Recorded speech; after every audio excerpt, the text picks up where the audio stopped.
Hey YouTube, how's it going? My name's Orlando, and today I'd like to make a video on Turo. Turo is a platform where people rent out their personal cars. Also, companies do it. I've seen dealers on the platform, rental car companies on the platform, and most of it is individuals, it's like an Airbnb type thing, but for cars, right? So a little bit of backstory on me. I own a car lot. I own a rental car company for 3.5 years. The car lot I've had for like 16 years. And I retired this year. August 31st of 2020 was my last day at the car lot. I did take my cars to a warehouse, and I still have my dealer's license, but I'm not really selling hardly anything. I'm just tinkering. Because although I retired, I don't want to completely retire. I want to do something. So I took my rental cars, most of my rental cars, and I put them on Turo. Okay, I rent them out of my house. I wash them here, or I wash them at the car wash. I take them to the park. I deliver them at the park, or sometimes I'll deliver them at the warehouse where I have my cars, which is not that far. It's about 10 minutes away, so it's not that bad. Keeps me pretty busy. I got 8 cars right now. I don't know if I'm going to go any higher because I don't want to work too much. I'm already working like half of what I was working before, and I don't want to work too little either, so I'm kind of somewhere in between. But that's my story, okay? I have some advantages that other people don't have. I'm a dealer. I've been doing cars my whole life. And so a lot of maintenance stuff and stuff like that I do myself. The oil, the brakes, most of the mechanical.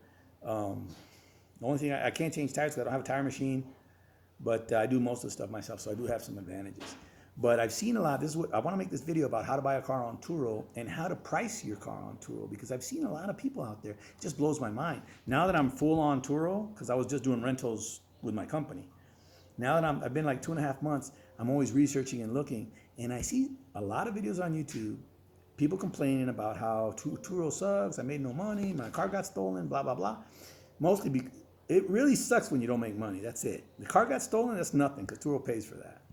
But, and it also sucks when I see some people, I'm sorry, it doesn't suck.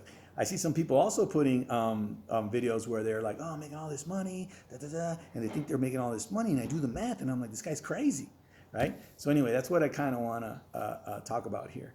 If you're interested in doing Turo or renting your car out on Turo or having a small fleet or a big fleet or whatever you want on Turo, this is the advice I can give you as a lifetime car guy. Not a lifetime Turo guy, but a lifetime car guy. So, and I've been decently successful, and I'm pretty good at what I do. So anyway, let's start. Okay, first of all, when you're buying a car on Turo, you're putting a car on Turo, it depends on your goals. If you just want to offset your car payment a little bit, or you want to, or you have a second car that you hardly ever use, that's kind of different. Okay, this video is not for you.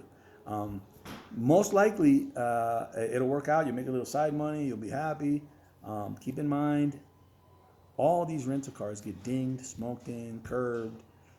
I mean, so if you're really in love with your car and it's your baby, I kind of suggest you don't even rent it on Turo, okay? In my case, I don't really care. I mean, some of my cars are nice. I got some nice BMWs, and I got a nice Subaru that's really new. I got a GMC Denali, and they still mess them up. And it's all you can do is, that's all you can do. I mean, it's a rental. I don't see it as my baby. I see it as a moneymaker. Okay, I need to make money with this thing. How fast can I get my money back from this car? And after that, it's all gravy, and et cetera. And how much is my my value at the end when I decide to get out? Okay, that's what you got to look at. Okay, return on investment. Return on how fast am I going to get my money back on this car? If you're doing it the way I'm doing it, or if you want to start to make some money or do a business, that's what you got to do. Okay, I'm going to give you 2 examples right now. I have a $6,000. It cost me. Actually less, but let's just say $6,000 Elantra, right? That car I rent for $37 a day. Turo gives people discounts after 3 days or a week or whatever. They get some certain discounts, and Turo takes different percentages of your money depending on your insurance plan. I'm on the 80%. I get 80%. Turo takes 20, which is the second highest plan, but my deductible is $1,625. Okay. But again, I have some advantages. I'm a car guy, but I just had a door smashed, and I went and I bought it at a junkyard and put it in myself. It cost me like $200, $300, stuff like that. But if I had to replace that door, take it to a body shop, it would have been like a $2,000 job. And then Turo, and I had a $1,600 deductible. So it just depends. Not everybody's going to be on the plan I'm on. If you're not a car, if you don't know what you're doing, or you got a really expensive car, let's say you got a BMW and it's really, really nice and it costs you $60,000, you're going to want to be on the 60% plan. You're only going to get 60%.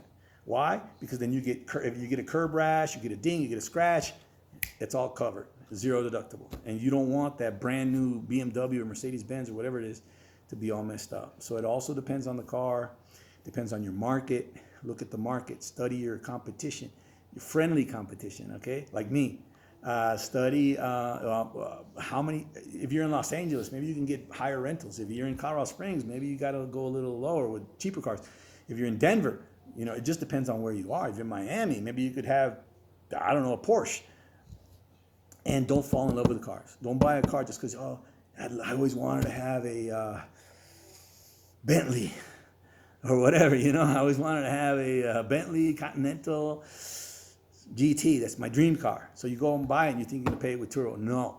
Okay. Do the smart thing. Return on investment. So that $6,000 Elantra I have brings me $1,000 a month.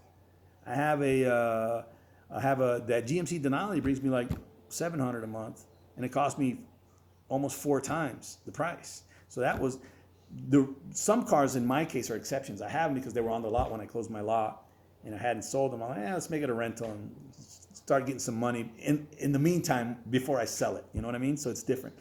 But I don't recommend that. I do recommend trying to get the best return on investment, looking at different cars out there. You can see people, when you see their feedback, the hosts, you see their feedback, and you can see how many rentals they did in that month, what they're pricing it at, et cetera, okay? So my suggestion in the beginning of this video and in the end is both going to be, I'm going to give you guys some examples, is going to be research, and calculator, okay? Use your calculator, use your brain, okay? One of the things I see the most out there, here's an example of people that aren't making money. Some people think they're making money because I see the videos and they're like, oh, I made all this money. And, I saw this one lady, hate to be, bash on her, but she's like, I got 12 cars and, I got this cheap car that I bought for $3,300 and it's making me $15,000 in 2 years, $7,500 a year, and No. I found her. This was 3 months ago. She made that video. I found her. I found her profile. She has 5 cars. So what happened to 12 cars, 5 cars? Business ain't that good. Okay, if you had 12 cars and you're down to 5, and it makes sense. I'll tell you why.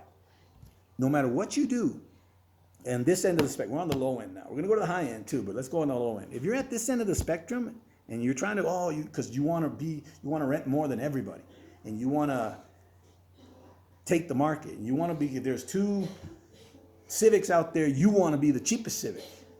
Okay, that to a certain degree, that's okay. But it gets to a point where it's ridiculous. And I'll tell you why. Remember the percentages, okay? So if you rent a car, and I see this all the time. People out there, $17 a day, $19 a day, $22 a day. I won't get out of bed for that. Not that I'm picky or anything, but I'll tell you why I won't get out of bed. Because it's really not $20 a day. If it was, I'd get out of bed. But it's not, okay? So you go 20, right? Let's say you rent it out 25 days a month, which is really good utilization. Sorry about that. 25 days is $500, okay? Then start taking out your expenses, okay? Turo has this system. For 3 days, you get a discount. For 7 days, you get a bigger discount. So every time somebody goes 3 days on your car, you're not making that $20. Let's go by the daily, 20, okay? Times, let's say they got a 5% for a 3-day rental. At 0.95, okay, now it's $19 you just made, okay? Then Turo takes its percentage.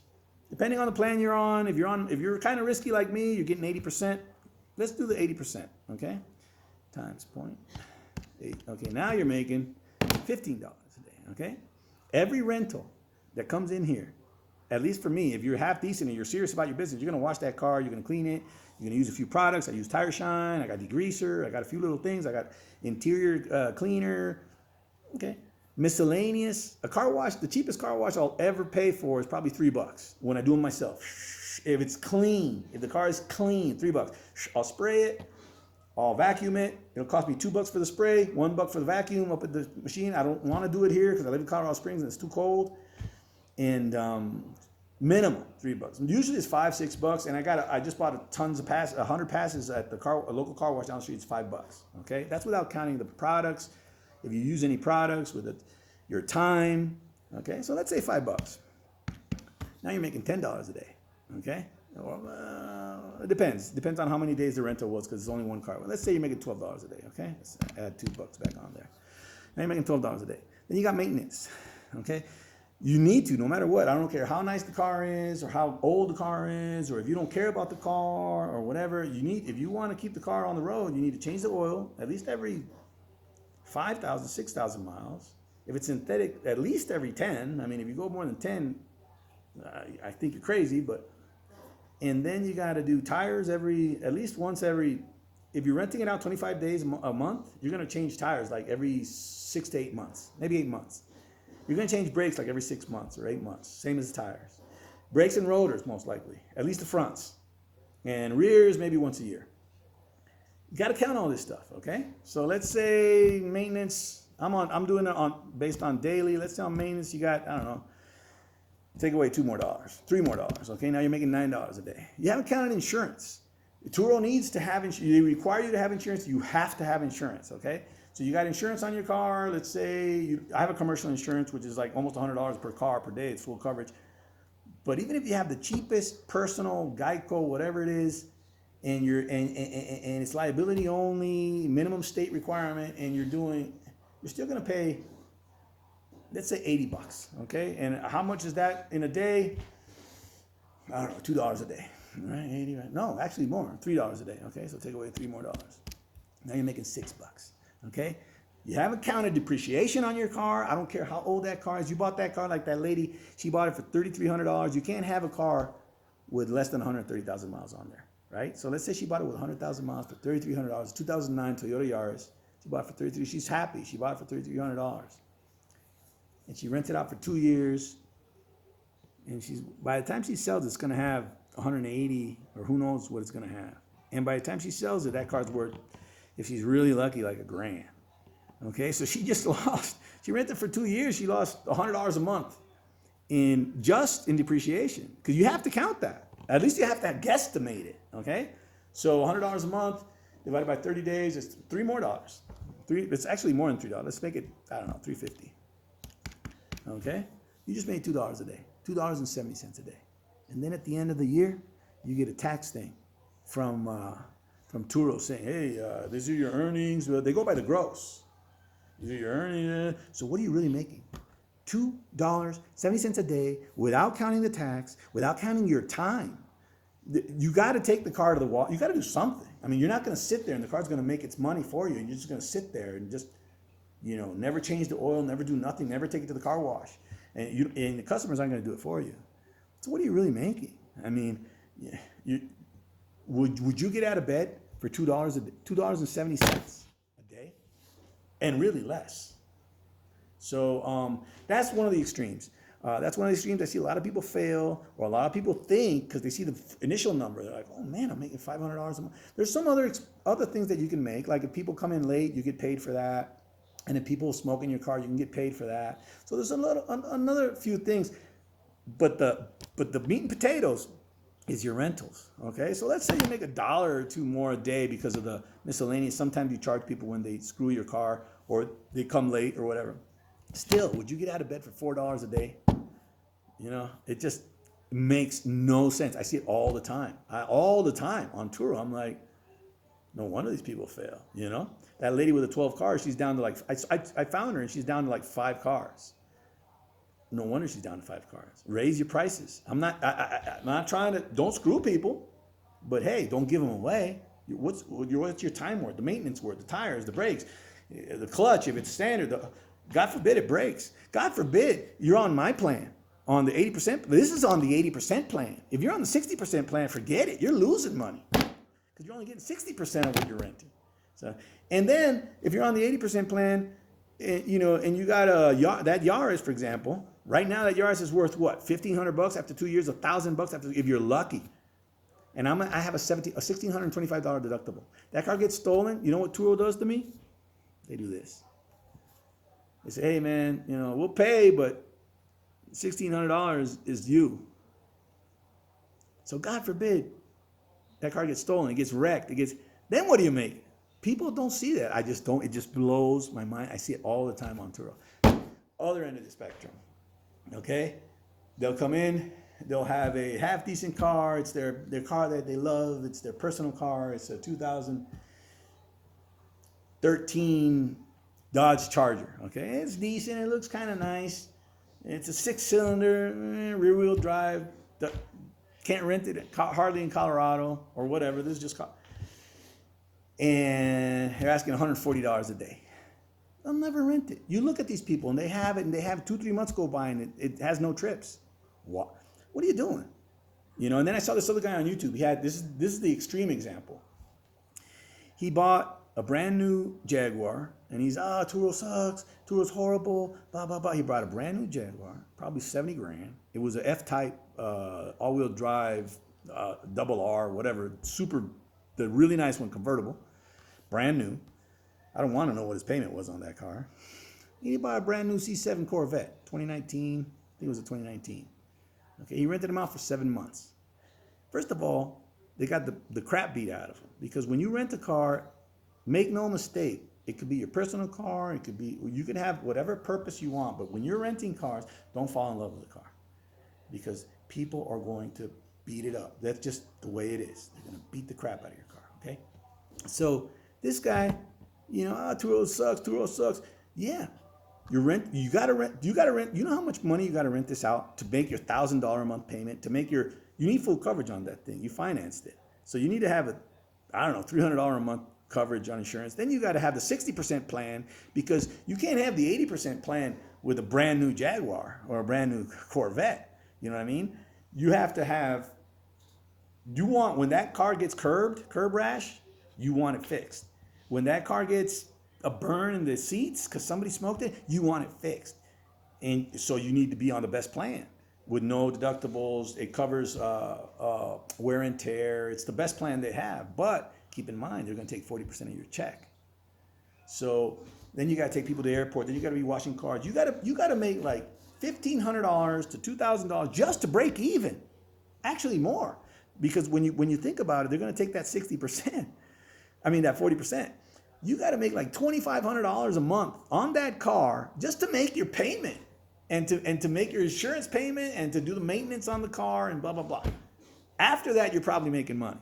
But so of course, you know, and it also depends on the market. If you're in a real nice place, fancy place, and you can rent out this type of car, and you can get 25 days a month, you know, at $175 a day times 25. That's $4,300. Now we're talking. If you can get that. If you can't get that, don't do it. Don't do that. For example, here in Colorado Springs, I have a nice BMW. It's not super nice, but it's nice. It's like a $20,000, $22,000 BMW. It brings me like $700. That's after Turo, but before maintenance and insurance and all that stuff. So what am I really getting? $400 maybe? $450 maybe?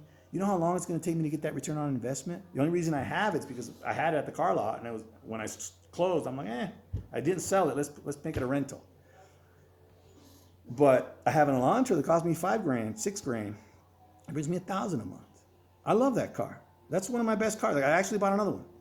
So depending on your market, and do your research, use your calculator, study how fast can I get return on investment. Don't go crazy just because you want to buy a real fancy car. You want to be driving in a freaking 7 Series BMW or whatever it is you want to drive in. Because you're gonna be one of those guys on YouTube saying you hate Turo. Turo's not bad. You're not gonna get super rich unless you go, you know, all in and go crazy. Don't have a life. You might, but you'll make decent money. But do your math. Calculate everything. Calculate depreciation. One day you got to get rid of that car. And you might not think so now because, you're happy. I'm making $600 a month, $700 a month, and you're not counting. I just had to buy a set of tires. I had to put some brakes on it. I had to do this. Something broke. A guy hit a curb. Whatever. I'm in the 80% plan. So all this I have to do. Okay, I got to pay. So, you know, do your math. Do your math. Don't be the cheapest guy out there. Don't be the crazy guy out there that thinks he's gonna get, you know. I saw a guy with a Mustang, 2020 Mustang GT. Beautiful Mustang. It was a GT 500. $1,400 a day. $1,400 a day. He was on the platform, at least I saw him, for like 2-3 months, and then he's gone. Not one single trip. What are you doing? I know it's a nice car. It's a gorgeous car. First of all, you know, maybe if you're in freaking Las Vegas or something, and even then, $1,400 a day, are you crazy? What are you trying to do? I mean, so do your research, use common sense, use your calculator, study the market, study your competitors, see how they're doing. See what cars they're renting. See the ones that are staying and the ones that are dropping off the face of the earth. See the ones that never rent. Why aren't they ever renting? There's a guy here with a 5 Series. He rents it for like $120 a day. It's a 2011. Come on. I mean, it's a nice car.